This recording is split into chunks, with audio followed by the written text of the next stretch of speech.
बिस्मिल्लाहिर्रहमानिर्रहीम अस्सलाम वालेकुम रहमतुल्लाहि व बरकातुहू। उम्मीद है आप सबको मैगी बैंक की पिछली सारी टूल्स समझ में आ गई होंगी। उसके बारे में अगर कोई भी क्वेश्चन हो तो आप उनके कमेंट बॉक्स उस वीडियो के कमेंट बॉक्स में पूछ सकते हैं। और आज की इस वीडियो में हम जानेंगे कि मैडी बैंक में जो बकेट टूल है जिसका ये आइकन है, इसका क्या काम है और ये किस तरह हमारे लिए मददगार साबित हो सकता है। बकेट टूल बहुत ही इम्पोर्टेंट टूल है, इसलिए इसको ज़्यादा अच्छे से समझिएगा। जब आप कोई भी इलस्ट्रेशन बना रहे हो, चाहे आप कैलीग्राफी कर रहे हो, तो इसकी जो फंक्शंस हैं वो आप जब अच्छे से समझ लेते हैं तो आपको देखिएगा इसका बहुत ज़्यादा फ़ायदा होगा। आपका काम थोड़ा सा आसान हो जाता है, लेकिन आसान काम सिर्फ तभी होता है जब आप इसको अच्छे से समझेंगे, जब आपको पता होगा कि इसको कब कहाँ कैसे और किस तरह इस्तेमाल करना है। ठीक है, तो अभी हम यहाँ पे ये मैंने सर्कल बनाया है। अब आपको ये बात सबसे ज़्यादा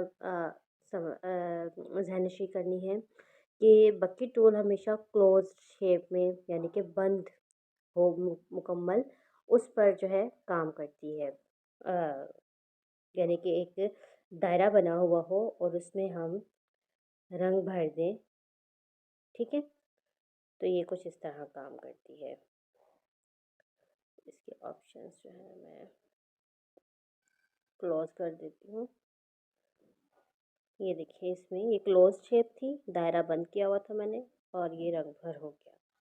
ठीक है, अब अगर क्लोज नहीं हो तो क्या होगा। अब देखिए, ये मैंने दायरा बनाया है और यहाँ पे लाके छोड़ दिया है, थोड़ा सा इसको खुला छोड़ दिया है।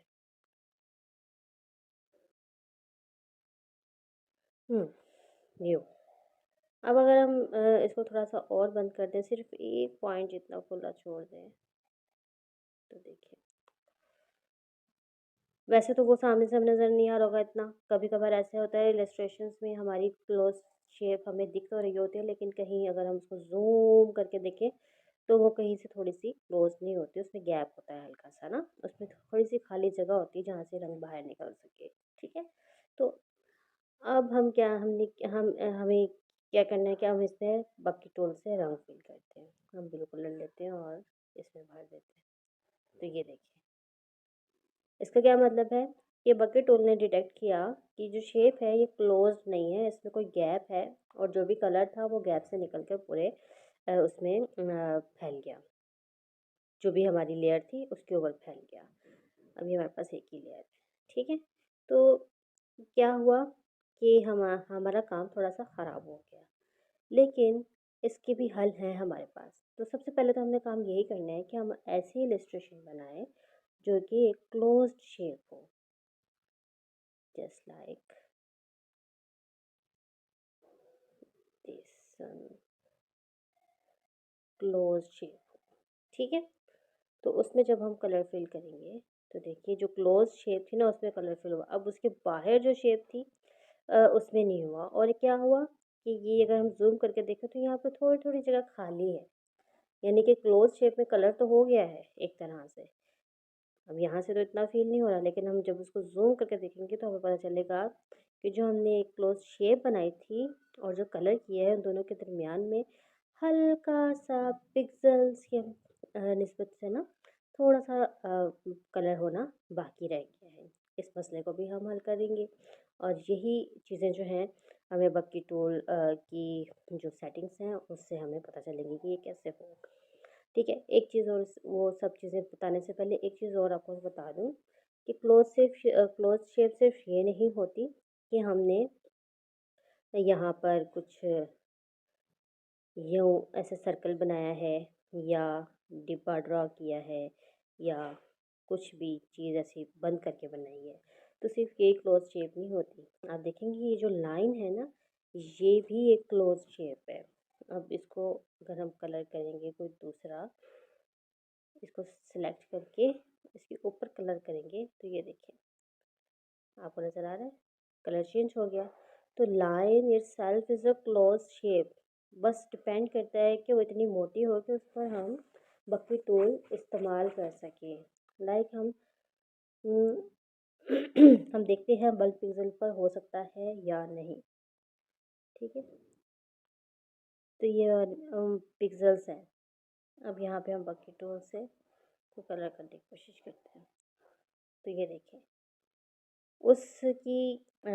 उसने जितने पिक्सेल्स डिटेक्ट किए कि वो उस शेप के साथ हैं और उसी कलर की है, एक ही कलर के हैं, तो उनको उसने फिल कर दिया, बाकी सब छोड़ दिया। बिकॉज उसके लिए वो एक पिक्सल या 3-4 पिक्सल ही एक क्लोज शेप थे। ठीक है, तो हमें ये भी ध्यान रखना है कि हम जो अगर हम किसी लाइन को बकेट टूल से फिल कर रहे हैं तो वो लाइन प्रॉपरली एक स्पेस में हो, इतने स्पेस में हो कि वो बकेट टूल डिटेक्ट कर सके उसको एज अ क्लोज शेप, फिर वो उसको फिल अप कर देगी। ठीक है, अब आते हैं हमारे पहले सवालों की तरफ कि हमारा कोई इलस्ट्रेशन में गैप रह गया है या हमें जो हमारे कलर हमने फिल किया है और जो हमारी आउटलाइन है उसके बीच में जो है चीज़ें नज़र आ रही हैं, तो वो हम कैसे फिल आउट करें। या फिर कभी कभार हम चाहते हैं कि हमारा जो हमने कलर फिल किया है ना वो मुकम्मल तौर पर हमारी आउटलाइन के साथ नहीं लगे। तो सबसे पहले तो हम चलेंगे अपनी क्लोज शेप की तरफ और उसमें हमने जो है बिल्कुल फिल करना है, कोई जगह खाली नज़र नहीं आनी चाहिए। ठीक है, पहले हम बनाते हैं क्लोज शेप। गुलाबी बड़ी होगी।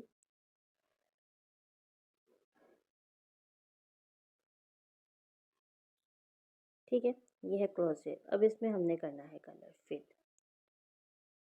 और हम चाह रहे हैं कि ये जो गैप्स में नज़र आ रहे हैं ये नज़र नहीं है। तो इसके लिए हम क्या करेंगे, यहाँ पे जब बकेट टूल जैसे ही सिलेक्ट करेंगे ना तो यहाँ पे कुछ ऑप्शंस आएंगे। पहला ऑब्जेक्ट का आएगा, फिर एक्सपेंड का, पहला ऑब्जेक्ट का आएगा, फिर एक्सपेंड का, फिर क्लोज गैप। ठीक है, हम यहाँ से एक्सपेंड को सिलेक्ट करेंगे। यहाँ से हम एक्सपेंड को सिलेक्ट करेंगे और यहाँ पे भी दो ऑप्शन है, एक्सपेंड और कंट्रैक्ट। हम पहले एक्सपेंड को देखेंगे। ठीक है, एक्सपेंड करने से क्या होगा, हम एक पिक्सल एक्सपेंड करेंगे, देखते हैं अब क्या फ़र्क पड़ता है। हम वापस से इसको फिल करेंगे, हमने एक्सपेंड का ऑप्शन किया हुआ है। तो ये देखिए इसमें जो पहले थोड़ा सा नज़र आ रहा था ना वो बिल्कुल कम नज़र आ रहा है। ठीक है, अब ये दो कलर के ग्रीन और ब्लू मिक्स होकर पिक्सेल्स बन गए हैं, लेकिन वो जो हमें वाइट वाइट स्पेस नज़र आता है वो बिल्कुल कम हो गया है। अब इसको हम मज़ीद भी बढ़ा कर देखते हैं कि क्या होता है।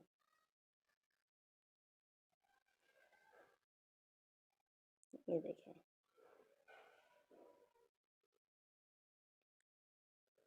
वही सेम है, लेकिन हमें ये पता चल गया कि अगर हम यहाँ से एक्सपेंड करेंगे तो हम इसको मज़ीद बेहतर कर सकते हैं।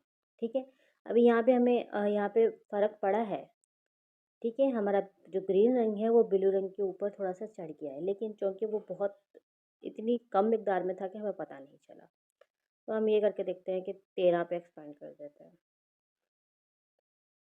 तो ये देखिए आप गौर कर रहे हैं कितनी मोटी लाइन थी और ये कितनी रह गई, यानी कि वो जो कलर हम डाल रहे थे वो आउटलाइन के ऊपर एक्सपेंड हो गया है, बढ़ गया है, आउटलाइन को भी कवर कर रहा है। और अगर हम इसको पूरा कर दें तो उसने पूरी आउटलाइन ही खा ली है माशाल्लाह से। तो हम इसको 32 तक अपने हिसाब से जितना हमने इसको एक्सपेंड करके लगाना हो, हमने जो हमारी खाली जगह है उसको भी कवर करना हो, उसके साथ ही जो आउटलाइन भी थोड़ी सी छुपानी हो कि बार बार आउटलाइन बनाना हमारे लिए मुश्किल होता है और हम चाह रहे हैं कि हमारी आउटलाइन थोड़ी सी ना बारीक हो जाए, मोटी ना रहे, तो हम इससे ना उसको थोड़ा सा कवर कर सकते हैं। ठीक है, तो ये हो गया एक्सपेंड का मामला। लेकिन बाज़ औक़ात हम चाह रहे होते हैं कि हमारा जो कलर है वो फिल होने के बजाय यहाँ से थोड़ी सी जगह छोड़ दें, यानी कि हमारी क्लोज शेप जो है हमने ये जो बनाई हुई है दायरा ये अलग रहे और उसमें अंदर जो कलर है वो अलग रहे। ठीक है, तो फिर हम यहाँ से कंट्रैक्ट पे क्लिक करते हैं। अब ये देखिए हम बढ़ा के देखते हैं, पहले हम इसके बगैर करके देखते हैं, उसका वही फ़र्क होगा जो पहले हुआ था, हल्का हल्का नज़र आ रहा है लेकिन ये तो बुरा लगता है। तो हम क्या करेंगे, कॉन्ट्रैक्ट को थोड़ा सा बढ़ा देंगे। एक्सपेंड बढ़ा के कलर कर रहा था और कॉन्ट्रैक्ट में कम होकर कलर होएगा। ठीक है, तो ये देखें अब ये वो जो थोड़ी सी नज़र आती है भी ज़्यादा नज़र आ रही है। अगर हम इसको और बढ़ाएंगे तो अभी देखिएगा ये और हो गई। तो इस तरह हम अपनी शेप्स को, अपने इलस्ट्रेशंस को एक मुख्तलिफ तरह से जो है ना बना कर वो खूबसूरत सा पेश कर सकते हैं कि जैसे हमारा बैकग्राउंड कलर कुछ और हो और हम उसके ऊपर से जो हमने शेप बनाई है हम चाह रहे हैं कि उसके अंदर से जो है वो पिछला कलर भी हमें नज़र आ रहा हो, तो हम इसकी मदद से ये काम कर सकते हैं। अब देखिएगा। हम्म,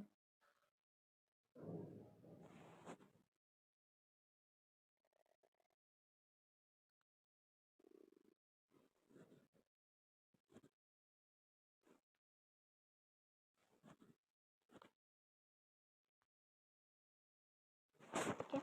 अब ये बैकग्राउंड में जो कलर है वो भी बीच में से नज़र आ रहा है। ठीक है।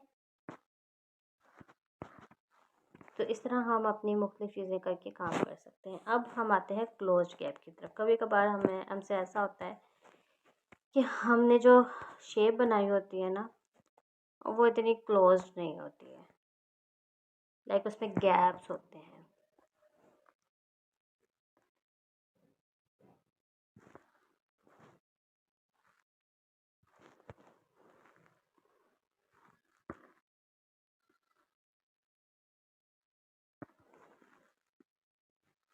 ठीक है। तो यहाँ पे भी हमने गैप छोड़ दिया है और यहाँ पे भी छोड़ दिया है। तो अब जब हम इसमें कलरिंग करेंगे ना तो देखेंगे क्या होता है।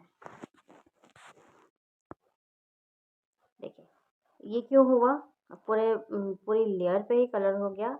ये इसलिए हुआ कि हमारी गैप था, हमारी शेप जो है ना वो मुकम्मल तार पे जाके बंद नहीं हुई थी, ये थोड़ी सी जगह खाली थी, उसमें से कलर निकल के बाहर चला गया। ठीक है। अब यहाँ पे भी करके देखते हैं, यहाँ पे भी हमने छोड़ी हुई जगह, तो यहाँ से नहीं गया क्योंकि यहाँ पर बिल्कुल इतनी कम जगह थी कि उसने उसको क्लोज शेप ही समझा। लेकिन इससे ज़्यादा हो, जैसे कि ये यहाँ पर है, तो वो उसको बाहर भेज देता है। लेकिन अब हमें कैसे पता चलेगा कि कितनी जगह को वो क्लोज शेप में कंसीडर करेगा और कितनी जगह को नहीं करेगा। तो इसके लिए हम क्या करेंगे, हम इस्तेमाल करेंगे क्लोज गैप्स का। अब यहाँ पे 1 पे रख के देखते हैं क्या होता है। ये देखिए ये यहाँ पे आके रुक गया है और ठीक है, और यहाँ से बाहर नहीं निकला। क्यों? क्योंकि उसने हमने क्लोज गैप का ऑप्शन बढ़ा दिया और उसने डिटेक्ट कर लिया कि भाई ये यहाँ पर जो है ना बंद हो रही है, तो मुझे यहाँ से बाहर नहीं जाना है। ठीक है। तो इसी तरह जो है हम जब हम भूल जाएं कहीं पर, हाँ, और हमें पता भी ना होगा कहीं पे क्लोज गैप है, तो हम हमेशा जो है इस ऑप्शन का इस्तेमाल करते हुए क्लोज गैप का हम जो है बेहतरीन काम कर सकते हैं। अब उसके बाद आते हैं ऑब्जेक्ट पे। अब हम ये जो चीज़ जितनी भी बनाते हैं ना उसको हम ऑब्जेक्ट कह लें। ये जो जितनी भी क्लोज शेप बनाते हैं, इलस्ट्रेशंस या लिखते हैं, जो भी करते हैं, वो हमारे ऑब्जेक्ट्स होते हैं। और ऑब्जेक्ट्स होते हैं इसलिए ये हमारा कैनवस है, इस पर हम मुख्तलिफ लेयर से काम करते हैं। लेयर्स के सेक्शन में हमने पढ़ा था कि किस तरह हम लेयर्स पे काम करते हैं। अगर आपने वो नहीं देखी वीडियो तो दोबारा से जाके देख लें लेयर्स के बारे में। ठीक है। तो अब हमने वहाँ पर काम किया था, हमने एक बनाई थी एक सिंपल सी शेप बॉल टाइप की, और उसका पहले हमने स्केच बनाया था। ये देखिए अब ये जो मैंने स्केच बनाया ना इसमें बहुत सारी क्लॉथ शेप है। अगर आप इस पर बकी टूल से कलर करेंगे तो ये देखें यहाँ पे अलग होगा, यहाँ पे अलग होगा, यहाँ पे अलग होगा। क्यों? क्योंकि ये हमने एक बहुत सारी लाइनें लगाई हुई हैं। ठीक है। और बहुत सारी लाइनें लगाने के बाद हमने काम किया, तो ये यहाँ पे बहुत सारी हमारे पास क्लोज शेप है और उनको अलग अलग करना पड़ेगा कलर। ठीक है। तो जब हम बकेट टूल सेलेक्ट करते हैं तो ऑब्जेक्ट में हमारा ऑटोमेटिकली कैनवस सेलेक्ट होता है। ठीक है। अब क्या होता है कि हम ये चीज़ें बना लेते हैं। पहले ये बना लिया। ठीक है। स्केच, फिर हमने दूसरी लाइन पे बना लिया नीट वर्क। ठीक है। हमने ये नीट वर्क बना लिया। चलिए नहीं लगाते, सिर्फ उस पर दायरे पे बात करते हैं। ठीक है। जब ये नीट वर्क लगा लिया और अब हम चाह रहे हैं कि हम इसमें जो नीट वर्क है इसमें कलर कर लें, और यहाँ हम चाह रहे हैं कि कलर अलग लेयर पे करें। ठीक है। हम वहाँ पे जाके हम बकेट टूल लेंगे और यहाँ पे ये कलर कर देंगे। लेकिन ये क्या, ये इस पे क्यों हुआ है? क्यों? क्योंकि हमारा ऑब्जेक्ट में कैनवस सेलेक्ट है, तो कैनवस में उसने लेयर्स नहीं देखी। लेयर्स को अगर हम चूज़ करेंगे, इसमें कैनवस चूज़ हुआ है, अगर हम लेयर चूज़ करेंगे ना और फिर इसके बाद कलर करेंगे तो वो लेयर में होगा। क्यों? क्योंकि जो हमने लेयर सेलेक्ट की हुई है उसके ऊपर कुछ बना ही नहीं हुआ, तो वो पूरी लेयर को एक क्लोज शेप कंसीडर कर रहा है और उसने उस पूरी लेयर पे कलर कर दिया है।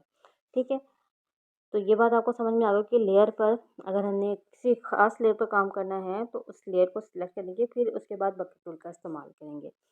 अब हमने लेयर 2 पे अपनी क्लोज शेप बनाई हुई है, लेयर 2 पे जाते हैं और अब हम फिल करते हैं।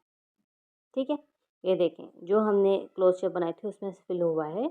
जो उसके अंदर भी क्लोज शेप थी, वो जो निचली लेयर पर थी, जो हमारे स्केच में थी, लेकिन उसमें नहीं हुआ, जो लेयर में मौजूद है उस पर हुआ है।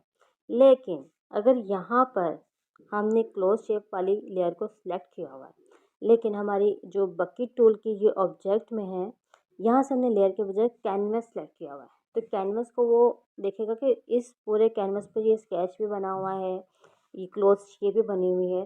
तो इस पूरे कैनवस पे हम जहाँ पे क्लिक करेंगे ना, वहाँ पे वो जो क्लोज शेप डिटेक्ट करेगा ना, भले वो स्केच की हो, भले वो आउटलाइन की हो, भले वो किसी भी चीज़ की हो, तो वो उसमें जाके फिल करेगा।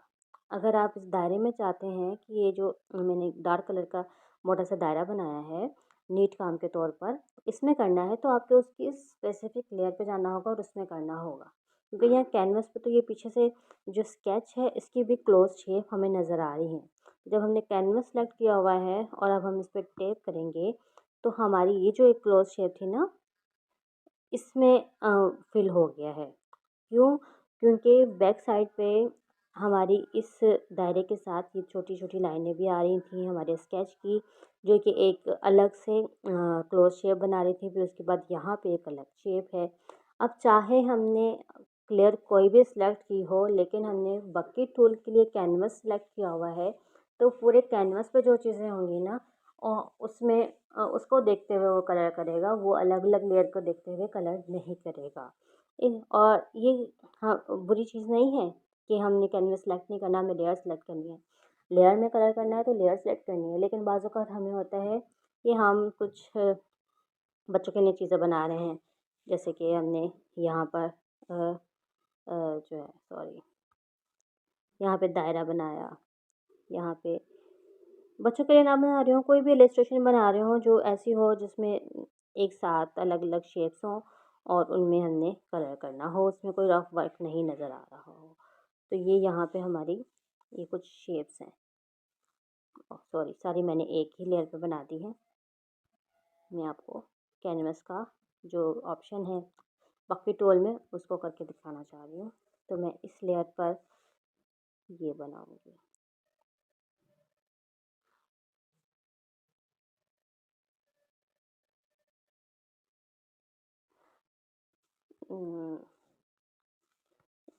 थर्ड लेयर पे मैं ये बनाऊँगी और एक लेयर और लूँगी और इस पे अलग शेप बनाऊँगी। ठीक है, ये मैंने अलग-अलग लेयर्स पे बनाई है। अब मैं बकेट टूल चूज़ करती हूँ। अब मैं इसमें लेयर्स का ऑप्शन चूज़ करती हूँ। अब मैं कैनवस वो कलर सेलेक्ट करती हूँ। अब ये मैंने इस लेयर पे बनाया हुआ है, इसलिए इसमें कलर हो गया है।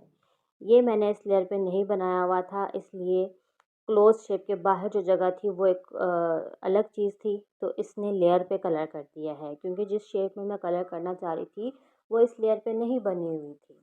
तो अगर मैंने उस शेप में कलर करना है तो मैंने उस लेयर को सेलेक्ट करूँगी और उस पे करूँगी, और फिर दूसरी शेप में अगर मैं कलर करने लगी तो फिर वही पहले वाला काम होगा, पूरी लेयर पे कलर हो जाएगा। क्यों? क्योंकि उस पर उसके अलावा कोई और चीज़ नहीं बनी हुई थी, तो इसने उसमें पूरी लेयर पे ही कलर कर दिया। अब मुझे इस दायरे में अलग से कलर करना है, तो मैं इसको लेयर को कलर, अब इस काम से बचने के लिए कि हम अलग-अलग लेयर को सिलेक्ट करें और अलग-अलग काम करें, अगर हमारी अलग-अलग जो है शेप्स बनी हुई हैं, तो हम क्या करेंगे, हम लेयर के बजाय यहाँ से कैनवस सेलेक्ट करेंगे और यहाँ पे आके हम कैनवस। अब हमने कोई भी लेयर चूज़ की हो कोई फ़र्क नहीं पड़ता, हमने कैनवस चूज़ किया है, कैनवस हमें बता रहा है कि ये वाली शेप भी है, ये नीचे शेप भी है, ये नीचे शेप भी है और यहाँ पे भी साइड पे शेप है। तो हम बआसानी जितनी भी लेयर्स पे शेप्स बनी हुई हैं उन सबको एक साथ कलर कर सकते हैं, भले हम कलर अपने अलग अलग करना हो। तो इस तरह जो है हम बकेट टूल का इस्तेमाल करते हैं। उसके ऑप्शंस को देखें किस तरह काम करते हैं, कोई सवाल हो तो पूछें, इसकी प्रैक्टिस करें और फिर जब आपको उसके चीज़ों का पता होगा ना कि क्या चीज़ कौन सी काम करती है, किस तरह काम करती है, तो फिर आप बकेट टूल का बहुत अच्छा इस्तेमाल कर सकते हैं। उम्मीद है आपको ये समझ में आ गया होगा। कोई सवाल हो तो ज़रूर पूछिएगा। जज़ाकल्लाहु खैरन कसीरा। अस्सलामु अलैकुम व रहमतुल्लाहि व बरकातुहू।